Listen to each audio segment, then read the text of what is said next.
자, 여러분 안녕하십니까. M2 부동산 오늘 중요한 핵심 내용은 이러한 것 같습니다. 자, 조기 대선이 결정이 난 것 같아요. 그리고 토지 거래 허가제, 그렇죠? 네. 요게 굉장히 지금 시장에서 뜨겁습니다. 자, 주식 시장이나 부동산 시장이나 중요한 건 정책이 앞으로 어떻게 흘러갈 건지가 매우 중요한 거죠. 그래서 내가 지금 부동산 투자 전략을 어떻게 잡아야 할까? 앞으로 어떻게 벌어질까? 그리고 6월 3일 이후에는 어떤 방향으로 흘러갈까에 대한 부분들을 오늘 M2 부동산 이 컨텐츠에서 모두 다룰 겁니다. 그리고 더 중요한 게 뭐냐면 오늘 우리가 티키타카로 끝나는 것이 아니라 실제로 이 부동산 거래의 실무자들 인터뷰도 있을 것 같은데 있다고 하시죠?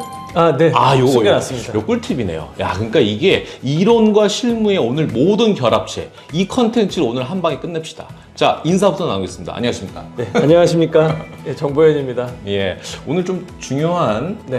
메시지를 오늘 담았거든요. 예. 오늘 속 시원하게 다 해결해 주실 거죠? 네, 속 시원하게 해법을 다 제시하고 나갈 생각입니다. 자, 일단은 중요한 게 토지거래 허가 구역에 대한 확대인데 이게 이랬다 저랬다 한 거거든요. 예, 맞아요. 굉장히 좀 혼돈스럽습니다. 이 네. 이슈 간단히 먼저 정리 좀 해주시면 어떨까요? 네, 많이들 이제 아실 테니까 간략하게만 좀 정리해드리면 예. 2월 12일 날 잠삼대청이라고 하는 강남 송파 일대 토지거래 허가 구역을 5년 만에 해제를 했고요. 그러면서 2월 중순부터 3월 중순까지 서울시장 전역이 달아오르기 시작했습니다. 그러니까 서울시와 이제 국토부 정부 관계부처에서 강남 3구와 용산구 4개의 전역을 토지거래 허가로 묶는 최초로 아마 이제 구단위는 처음인 것 같은데요. 그 3월 24일부터 좀 시행이 됐고 발표를 3월 19일 날 하면서 토지거래 허가제 해제는 약 한 39일 정도만 유지가 됐었고 다시금 묶이는 상황이 지금 이제 한 3, 4주 정도 유지가 된 상황입니다. 그럼 묶이기 전에는 어땠어요? 이 상황이 전체적으로? 그때는 거래량으로 일단 말씀을 드리면 1월까지는 서울시가 한 3,200건 정도의 아파트 매매 거래가 있었고요. 2월 12일 날 발표를 한 다음부터는 2배 이상 거래량이 증가하게 됩니다. 6,000건 이상 거래량이 나오는데 이 중에서 그 강남 3구와 용산구 차지하는 거래 비중이 서울시 전체의 30% 정도 육박하게 되고 그리고 해당 지역의 외지인 거래 비중을 보니까 그러니까 이른바 이제 전세를 안고 본인이 전입을 하지 않고 취득을 하는 갭 취득이 갭 투자라고 하는데 이게 60% 이상 비중을 차지하게 돼요.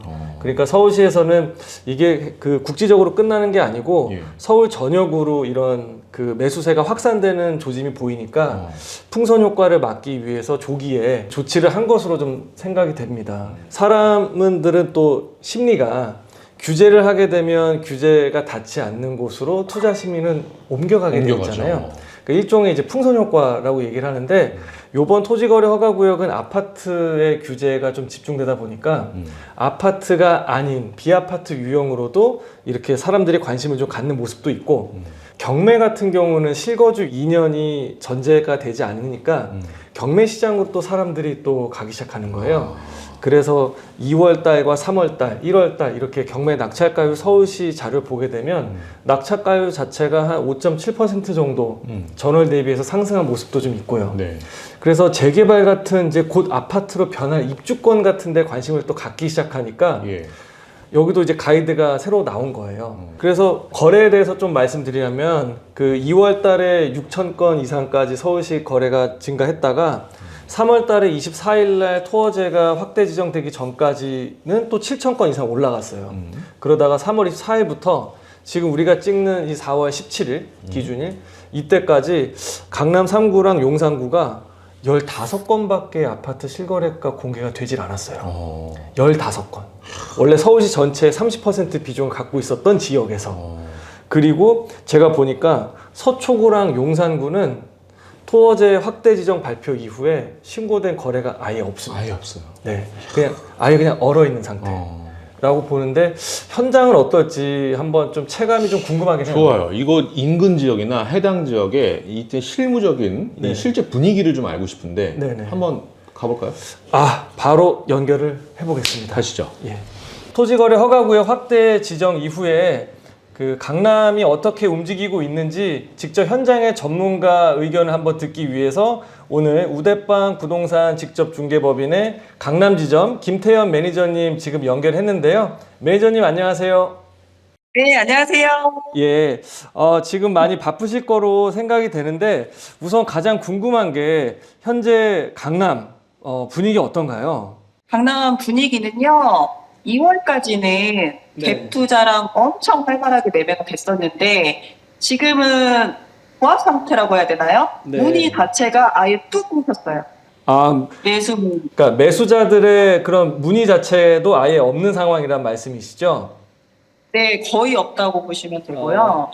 그러면 매도인들이 매물을 내놓으려고 하는 움직임은 어떤가요? 뭐 호가라든지 아니면은 매물이 좀 늘어나고 있는지 뭐 이런 것들은? 보통은 토지거래 허가비용으로 묶이면은 매물이 더 나올 거라고 생각을 하시잖아요. 근데 네네. 오히려 걷어들여요. 왜냐하면 지금은 내 물건을 굳이 팔 이유가 없다. 왜냐하면 이거는 한시적으로 진행될 거기 때문에 오히려 지금 내놓으면 내 물건의 가치가 하락하니까 토지거래 허가구역이 풀리면 9월달까지 네. 그때까지 다시 풀리면 그때 다시 내놓겠다. 이런 분들이 상당수고요. 네. 그리고 뭐 매가를 떨어뜨린다거나 이런 일들은 거의 없어요. 아, 매가를 떨어뜨리진 않고 차라리 그냥 걷어들인다. 네. 그러면 이게 9월 30일까지 6개월 동안 좀 한시적으로 운영하겠다라고 했는데 그 강남의 아파트를 가지고 계신 분들의 심리는 일단 기간이 더 늘어나든 뭐 그때 해제가 되든 일단은 걷어들이고 일단은 가지고 있겠다 이런 심리가 더 크다란 말씀이신 거죠? 네, 맞습니다. 네. 그러면 매니저님 지금 전세는 분위기가 어떤가요? 그 뭐 한간에는 뭐 매물이 많이 좀 풍기해질 거다 뭐 이런 예측들도 많이 하고는 있는데요. 현장은 어떤지 좀 궁금합니다. 여기 원래부터도 전세가 되게 귀했었어요. 네. 근데 네, 원래 귀했는데 지금은 또 토지로 또 묶이다 보니까 매매가 또 안 되잖아요. 네. 그렇다 보니까 매매를 하려던 사람들이 전세로 가야 되기 때문에 전세 물건은 더 귀해지고 네. 예, 이번에 금액은 약간 더 상승하는 것 같아요. 그러면 그 매매와 전세를 한번 그 정리를 해보면 그 매매 매물도 감소하고 있고 전세 매물도 계속 감소하고 있고 전세 가격은 좀 상승의 가능성이 좀 커지는 것 같다. 요 말씀이신 것 같은데요. 네. 예, 그러면 그 우리 매니저님 보시기에 앞으로 뭐 대선도 있고 한데 지금 강남 현장의 분위기는 좀 어떻게 흘러갈 것으로 좀 전망을 좀 하고 계십니까? 지금 현재로서는 매도, 매수 모두가 관망 추세고요. 네. 이제 대선이나 후보제 이런 정책들이 전체적으로 약간 불안정한 상황이기 때문에 네. 대선 지나고 나면 추세는 계속 우상향으로 보고요. 토지 거래 허가구역이 만약에 풀린다고 하면은 더 폭발적으로 위로 가지 않을까 그렇게 예측을 합니다.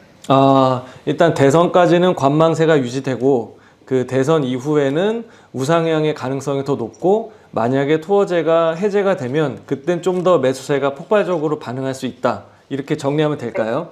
예, 맞습니다. 네, 감사합니다. 현장에 그 고견 주셔서 감사합니다. 다음에 또 연결 드리겠습니다. 감사합니다. 네, 감사합니다. 네, 강남 현장과 영상 인터뷰 진행해 봤는데요. 강남 전역에서 아파트 중개를 전문으로 하시는 이제 공인중개사 인터뷰를 좀 진행해 봤는데 우리가 예측하고 있는 것 이상으로 훨씬 더 분위기는 좀 차가운 것으로 조사가 되고 있습니다. 토어제 확대 지정 이후에는 아예 매수세가 끊겼다라고 얘기를 하고 있지만 그렇지만 앞으로에 대한 전망은 지금 수요가 추세적으로 감소하고 있는 게 아니라 좀 움츠러들고 있고 정책 변화에 따라서 다시 한번 기지개를 펼 수도 있다. 이런 현장에 좀 의견을 들어봤고요. 그럼 우리가 또 궁금한 게 원래 이렇게 규제를 누르면 규제를 받지 않는 인접지역으로 수요가 옮겨가는 풍선 효과나 뭐 반사이익 뭐 여기에 대해서 다음 관심이 좀 가고 있는데 그러면 용산과 인접해 있는 마포구의 지금 분위기는 과연 이런 반사이익을 좀 받고 있는지 그 핵심 지역으로 가야 되는 곳들이 차선 지역으로 좀 옮겨져 가고 있는지를 한번 현장 연결을 통해서 다시 한번 체크해 보겠습니다. 강남 3구와 용산구가 토지거래 허가구역으로 지정이 되면서 인접한 마포구에 풍선 효과가 옮겨져 가진 않을까, 수요가 또 이쪽으로 불붙진 않을까 하는 그런 궁금증이 많아서 그 현장에 한번 저희가 연결을 해봤습니다. 오늘 우대빵 부동산 중개법인의 마포 지점에 전범근 지점장님 연결됐는데요. 지점장님 안녕하세요. 네, 안녕하십니까. 저 우대빵 부동산 마포 지점장 전범근입니다. 네, 지점장님, 그 말씀드린 대로 일단 가장 궁금한 게 3월 24일 이후에 그 마포 지역의 매수문이나 뭐 매도자들에 대한 어떤 심리나 이런 게 좀 현장 분위기가 어떤가요?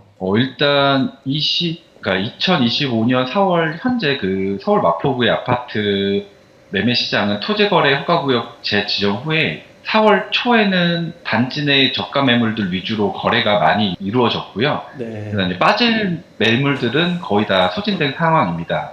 그래서 4월 중반에 접어들면서 이제 저가 매물들이 빠지다 보니까 매도자와 매수자 간의 이제 힘겨루기가 좀 지속되고 거래가 다소 정체된 분위기인 것으로 보여집니다.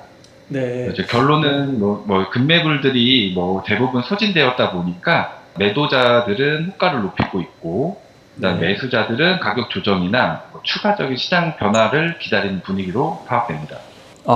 그러면 제가 말씀 들어보니까 그렇게 뭐 반사이익이 크다라고 느껴지진 않는데, 지점장님 판단하시기에 뭐 3월 24일 전후 그리고 규제 지역과 비교했을 때 지금 수요가 좀 넘어온 듯한 좀 효과가 좀 체감이 되시는지, 아니면 풍선 효과가 없었다 이렇게 좀 생각이 되시는지.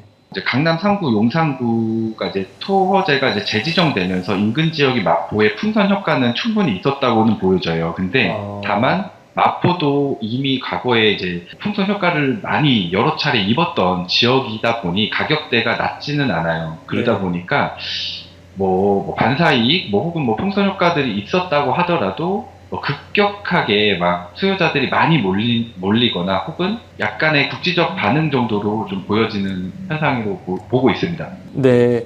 그러면 매매는 말씀해 주셨는데 전세 분위기는 좀 어떤가요? 이제 마포구의 전세 시장은 전반적으로 매물 부족과 가격 상승의 흐름을 좀 보고 있고요. 네. 그다음에 이러한 추세는 이제 단기간 내에 해소되기는 좀 어려울 것으로 예상을 하고 있습니다. 네. 그래서 전세 매물들이 조금 많이 없는 상황이다 보니 시장 동향을 좀 면밀히 관찰해야 되는 건 맞는 것 같고요. 네. 그리고 이제 많이들 이제 월세 전환으로 검토하는 분들도 많이들 생겨나고 있는 것 같습니다. 네.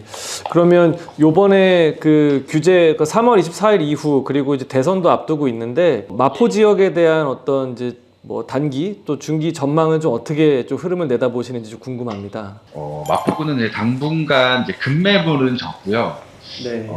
가격은 상승세 분위기로 지속될 것으로 보여집니다. 그래도 이제 강남 3구, 용산을 제외한 상급지로 수요층은 꾸준히 또 증가할 것으로도 보여지고 있습니다. 네. 의견 감사합니다. 그 지점장님 여기까지 듣도록 하겠습니다. 다음에 또 연결드리겠습니다. 감사합니다. 네, 감사합니다. 네. 용건님, 근데 지금 두 분의 인터뷰를 보니까 네. 이 매물이 부족하다는 게 공통적인 의견이신 것 같아요. 네. 정확하게 이 매물에 대한 증감, 요걸 좀 숫자화해서 좀 정리를 해주신다면. 그러니까 거래도 줄고 하면은 매수세가 안 붙었기 때문에 매물이 쌓여 것 같은 느낌이 들지만 실제 매물이 좀 감소를 하고 있는데요. 얼마나 감소했는지 한번 조사를 좀 해봤어요. 그랬더니 오늘 이제 4월 이제 중하수 넘어가고 있는데 지난 한 달 동안 매물이 가장 감소를 많이 한 곳이 서초구입니다. 서초구가 3월 19일 발표 이후에 7,450건의 매물이 아직 한 달이 채 지나지 않은 상황에서 5,790건이니까 한 22% 정도 매물이 감소를 했고요. 나머지 규제를 받고 있는 송파구나 용산구, 그리고 강남구도 상황은 크게 다르지 않습니다. 대부분 한 달 전과 비교했을 때 20%에서 21, 2% 정도가 매물이 좀 감소를 했고요. 이 나머지 4개 자치구를 제외한 나머지 21개구는 보통 3에서 4% 정도 한 달간 매물이 감소한 것으로 이렇게 조사가 되고 있습니다. 그러니까 규제를 받는 곳이 확실히 더 감소세가 좀 컸고 나머지 지역도 늘어나지 않고 여전히 감소하고 있는 추세로 이렇게 파악이 되고 있습니다. 그러면 우리 고객님들이 이제 궁금해하실 부분은 딱 두 가지인 것 같아요. 뭐냐? 어쨌든 이 토지거래 허가구역에 대한 추가 지정이 있을 거냐? 아니면 해제를 해줄 가능성이 있겠느냐. 어쨌든 규제잖아요, 이 제도가. 예. 이 규제가 결국 부동산 시장에 이제 미치는 영향? 요거를 지금 사실 궁금해하시는 분이기 때문에 이 두 가지를 이어서 좀 정리해 주신다면. 네, 요번 규제로 인해서 뭐 추가로 더 규제가 나올 수 있다라고 얘기는 했지만 네. 추가적인 규제가 나오기 위해서는 이번에 강력한 규제에도 불구하고 집값이 잡히지 않고 계속 또 상승하는 분위기면은 추가적으로 규제를 하겠다라고 했는데 오늘 우리가 이제 말씀 나누고 있고 인터뷰한 것처럼 지금 거래가 거의 없는 상황에서 시세 상승이 이제 발현될 수가 없는 이제 이런 분위기이기 때문에 지금 현재 상황에서는 추가 규제를 예상하기는 좀 쉽진 않아 보이고요. 다만 이제 주변 지역에 풍선 효과가 있으면은 주변 지역도 좀 하겠다라고 했는데 지금 당장은 그런 분위기가 감지가 되고 있진 않습니다. 그러면 추가 지정 외에 6개월 예고한 이런 토지거래 허가구역의 기간이 뭐 해제가 그럼 9월 말에 될 것이냐에 대한 부분은 아직 좀 사회 정치적인 이슈들도 좀 많이 되기도 하고 있지만 무엇보다 이게 해제가 되려면은 하락 추세가 몸소 체감되는 바가 커야 할 텐데 거래는 줄었지만 그렇다고 시세가 하락하거나 호가가 떨어지지 않는 분위기에서 여기서 해제를 또 자칫 잘못했다가 지난 2월 달에 어떤 시나리오가 재현될 수도 있기 때문에 제가 판단할 때는 꽤 신중함이 나오지 않을까. 그래서 9월 말에 아마 해제될 가능성이 저는 크지 않다고 생각은 좀 하고 있습니다. 네. 대선이 이제 2달도 안 남았어요. 네. 그렇기 때문에 우리 시장에서는 부동산 공약이라든지 아니면 규제 완화 이런 것들을 좀 기대하실 수도 있을 것 같기도 하고 네. 대선 전후 이 시장의 전체적인 심리는 어떻게 변화될 건지에 대한 궁금증도 사실 있고요. 네. 과연 신정부가 결국 출범할 건데 네. 결국 이 출범하는 데 있어서 기존 규제에 대한 기조 변화 이런 가능성에 대해서도 한번 점검이 필요할 것 같아요. 네, 일단 그 시장이 얼어붙어 있는 분위기가 조기 대선이 확정이 되면서 6월까지 뭐 한두 달 남은 기간 동안에 거래가 계속 관망세가 짙어지는 분위기는 유지가 될 것으로 파악이 되고 있고요. 그리고 6월 이후에는 사람들이 좀 움직일 것으로 생각을 하고 있습니다. 그럼 그때 이제 내 집 마련이나 갈아타기를 고민하셨던 분들이 그때부터 좀 본격적으로 나설 분위기가 좀 있고 그리고 아마 신정부 출범 이후에 국토의 이용이나 이제 주택 공급에 대한 전반적인 가이드라인이 아마 올 하반기나 내년 초쯤에 나오지 않을까. 이르면 뭐 가을쯤에 나올 것 같은데요. 이제 그걸 보고 서서히 움직이려고 하시는 분들의 매수세가 조금 더 강해질 가능성이 있다라고 좀 생각이 되고, 글쎄 지금 현재 예상되는 그 정책의 시나리오를 좀 단언하기는 굉장히 어려울 것 같은데, 변하지 않는 거는 일단 1주택자에 대한 규제는 지금처럼 좀 더 강화될 가능성이 커 보이진 않습니다. 그러니까 2주택 이상의 다주택자는 뭐 양도세 중과는 계속 유예될 가능성이 있다라고 보여지지만 정부의 어떤 그 기조에 따라서 규제가 좀 강해질 수 있는 부분이 있지만 무주택자나 1주택자에 대해서 규제는 지금보다 더 커질 것으로 생각은 안 되고 있고요. 그러니까 주택 소유 현황에 대해서는 이렇고, 뭐 주로 추진되는 정비 사업과 관련된 뭐 재건축이나 이런 거는 규제의 영향을 엄청 많이 받기 때문에 이거는 좀 지켜보고 판단을 해야 될 부분인 것 같아요. 그리고 윤석열 정부에서 추진했던 뭐 재건축 관련된 뭐 기간을 좀 단축시킨다던가 뭐 규제, 뭐 기준을 완화시키는 이런 법들은 어떻게 흘러갈지는 이제는 좀 다시 한번 재고해봐야 되는 그런 상황으로 좀 판단이 되고 있습니다. 예. 참 주식시장에서도 이 트럼프의 관세 정책 불확실성 때문에 어떻게 투자자들이 대응을 해야 될지 상당히 좀 혼란스러운 상황인데, 이 부동산 이 시장에서도 어쨌든 정책의 불확실성 시기는 맞다. 그렇죠? 그렇죠. 그런 상황이기 때문에 실제 수요자, 실수요자나 투자자들 입장에서는 실제로 어떤 전략을 취하는 게 좋은지도 좀 궁금한 부분들이 있고, 네. 좀 약간 좀 인덱스하게 들어갔을 때 이 토지거래 허가 구역 내에 나의 보유 자산이 있을 경우, 네. 아니면 그 지역에 내가 들어가기 위한 진입을 네. 이제 고민하시는 분들, 네. 이런 좀 전략이 좀 세세하게 필요할 것 네. 같긴 하네요. 알겠습니다. 제가 이제는 시장에 대응하는 이제 우리의 뭐 전략에 대해서 그렇죠. 예. 말씀 좀 드릴 텐데, 예. 부장님 항상 뭐 주식도 그렇지만 위기가 곧 기회라고 얘기를 많이 하잖아요. 그렇죠. 예. 근데 이제 큰 자산을 움직여야 되고 의사결정을 해야 되는 그 무거움이 너무 커서 용기가 쉽사리 나지 않는 것 또한 뭐 맞는데요. 저는 그 3월 말부터 이어지는 이런 각종 제도의 변화, 그리고 우리가 뛰어드는 그런 시장의 뭐 환경의 변화가 지금 거기다가 뭐 사회 정치적인 이슈도 있고, 그리고 미국에서 시작되는 뭐 관세와 관련된 경제적으로도 굉장히 혼란스러운 시기잖아요. 저는 실수요자라면 이 시기를 놓치면 안 된다고 저는 생각을 하고 있어요. 그러니까 지금처럼 매수자나 매도자가 그 확실하게 의사결정하지 않고 좀 머물러 있는 이 시간이 어찌 보면 기회일 수 있다라고 생각이 좀 되고 있고요. 이런 불확실성은 시간이 좀 지날수록 사회경제적인 이슈는 좀 잡혀질 가능성이 좀 높고, 대출 관련해서도 대출의 기준금리라 할 수 있는 코픽스가 지금 6개월 연속 계속 내려가고 있거든요. 그리고 그럼 집을 살 수 있는 분위기는 조금 더 우호적으로 변할 수가 있다라는 측면에서 지금처럼 모두가 혼란스러워하는 시기에 실수요자들은 좀 공격적인 마인드 좀 필요해 보입니다. 네, 그리고 투자자는 만약에 내가 가지고 있는 게 있고 이 이외에 이제 2주택부터 100% 이제 실수요가 아니라 투자 목적이라 할 수 있는데, 다주택자들은 정책 환경을 좀 보고 판단해도 늦진 않을 것 같아요. 그래서 이분들은 아주 급할 필요는 아니지만 정부의 정책이 어떻게 기조가 나오는지를 보고서 그때 가서 좀 전략을 좀 마련하면 될 것 같고요. 그리고 규제 지역 안에 내 걸 가지고 있다라고 하시는 분들은 저는 보유를 추천드립니다. 일단은 가져가시는 게 맞을 것 같고요. 이게 6개월 만에 해제가 바로 끝날지 아니면 장기화될지는 아직은 아무도 알 수 없지만, 또 입지 가치나 상품 가치가 크게 떨어진다라고 생각이 안 돼요. 그리고 지금 새로운 정부 출범을 앞두고 있기 때문에 조급하게 정부의 정책을 미리 예측해서 움직인다기보다는 말씀드린 대로 가이드라인을 보고 아마 내년 초쯤에 뭔가 정돈이 되지 않을까 싶은데, 뭐 차근차근 보셔도 늦지 않을 것 같습니다.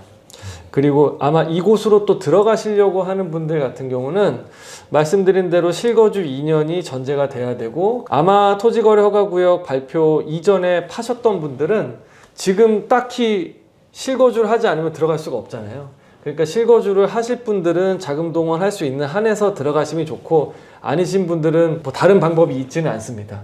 있지는 않고, 아직 팔지 않은 분들 같은 경우는 저는 이르면 이를수록 좋다고 생각이 되는데, 1주택이기 때문에 시간 끌어서 굳이 뭐 더 나한테 이게 가격적인 메리트가 있지는 않을 것 같아요. 그래서 이분들은 뭐 여름 좀 지나는 이제 그런 시점에서 좀 내 걸 얼만큼 좀 매기가 있을 때 정리하면서 새롭게 상급지로 갈아탈지를 좀 고민을 하실 필요는 있을 것 같습니다. 네, 결국엔 그래서 우리가 어떻게 투자를 해야 되냐라는 건데, 지금 이제 여러 변수들이 있지만 그 시장의 가장 큰 변수로는 금리인 것 같아요. 시장 금리인 것 같아요. 네. 정책도 있지만 부장님 잘 짚어주신 것처럼 이제 금리 인하가 좀 예상이 되고 있기 때문에 실수요자들은 지금을 좀 기회로 보셨으면 좋겠다. 이 한마디로 좀 정리하면서 저는 마무리 지을까 합니다. 자, 오늘 되게 유익한 시간이었습니다. 이 규제와 이 정치 일정이 이 부동산 시장에 미치는 영향.